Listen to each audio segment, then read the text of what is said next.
everyone. So we are speaking on the topic is Make in India beginning to bear fruit, and we are speaking on the four part of it. So September 2014, our Prime Minister Modi launched the Make in India campaign. The intention behind this campaign was to open up India's economy, and not only that, the main objective was to make India self-reliant. If we go back to the British era, we see that the Britishers came to India, exploited our raw materials, took the raw materials to their country and gave us the manufactured completed product at a 10 times higher price. So if India is self-reliant enough to have manufacturing hubs in India, you don't have to depend on some other country, or you don't have to be exploited by some other country. And also, India has a 30 million workforce being added to the Indian economy every year. So manufacturing hubs have that capability to absorb that enormous employment opportunity that India has. Also, this is an enormous opportunity for FDI to come into India. Very good afternoon. As Narendra Modi promised the people of the nation that when he launched the Make in India project was to generate employment and increase manufacturing. The plan was by the year 2022 to reach a GDP of 25%, and we are still at the GDP level of 7%. The plan again was to generate 10 lakh employment or job per month, and we are still at the rate of 2 to 3 lakh jobs per month, which is way low than what the previous government, the Manmohan government, was actually generating. So it is it very well looks like the Make in India project has not reached anywhere and has not started bearing fruit. The next thing that we have to wonder is, will the world be able to accommodate another China? Because China has already started generating so much of things, and they have bought into the market. Will the world be able to generate another India? The Make in India campaign is a visionary campaign with zero defect and zero effect on the environment, which means the quality of product won't be anything low which will be made in India, and neither any hazardous effect will be there on the environment. The government has come up with e-biz portals showing the entire scope of the Make in India campaign, which will let the investors know which location is suitable for them, which sectors are available for the investment thing and everything. The cost of credit in India is very high, but the government, for Make in India purpose, has come up with Mudra Bank, which provides loans to domestic entrepreneurs at a very nominal interest rates. Not only this, 70 to 75% of the loan is repaid by the government if your establishment goes bankrupt. The intellectual property rights, the fees for intellectual property rights have reduced to 80%. Stop. As my fellow opponent correctly said, that there are many schemes that government has put in for the new entrepreneurs.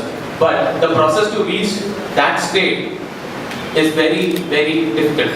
Because once you apply for a grant, once you try to find a investor, it is very difficult to actually reach that investor and then pitch in your idea, and if he doesn't like your idea, then it is wasted.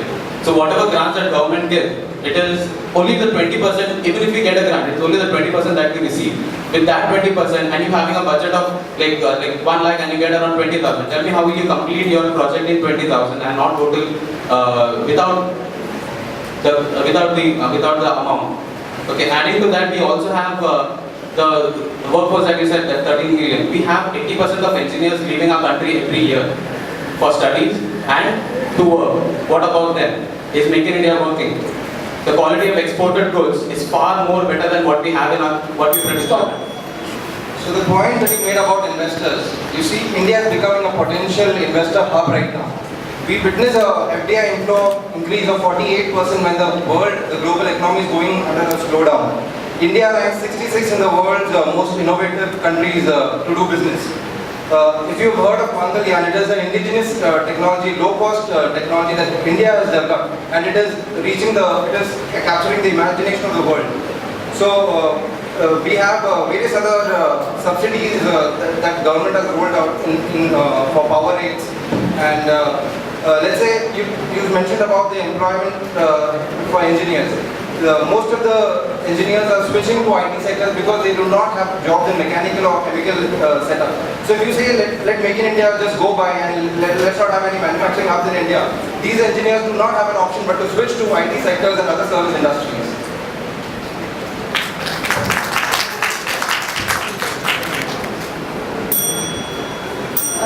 Yes, we have to look into manufacturing aspects and we have to be generating things, but there is a limit to all these things. How much will you be generating? For how long will you be able to, employ them for all these things? Everything has a limit to it. You just cannot be generating things beyond our control, and then at the end of the day, as China did, reduce their economic value, reduce their money value, and then go forward with the things. Because now we are all frustrated with what China is doing. We are not ready to accept the low quality products that we are having. Do we want India to be in that state? This is not what we are looking at. We want quality products, and we have to see that the economy is also stable. I accept that we had a high inflow for the revenue that came in because of Modi's moving around with all this Make in India project. But we again see that it had slashed down to a very great percent the very next year. So, stop. Let's not be so pessimistic about this campaign. Our country is going under a process of transformation, and transformations takes time. So when the world has trusted and has so much faith in India to become the next manufacturing powerhouse of the world, let us Indians not be a hindrance to it. Considering the demographics of the country and the young, energetic workforce, Make in India is not only an exceptional campaign but the need of the hour. Make in India will determine the future of our country, and we have no other option but to succeed in this campaign. Thank you. What are we aiming at? We want to become the next China. We want to become the next China.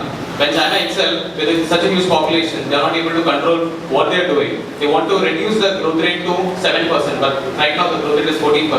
What if we are not able to, what if we end up like China?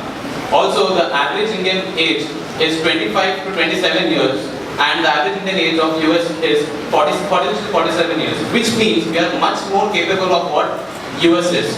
But where are we right now? We are not getting enough fun, we are not getting enough exposure to what we want to do. Hence, we are falling apart, and the roaring lion of our logo is just a cat. Thank you.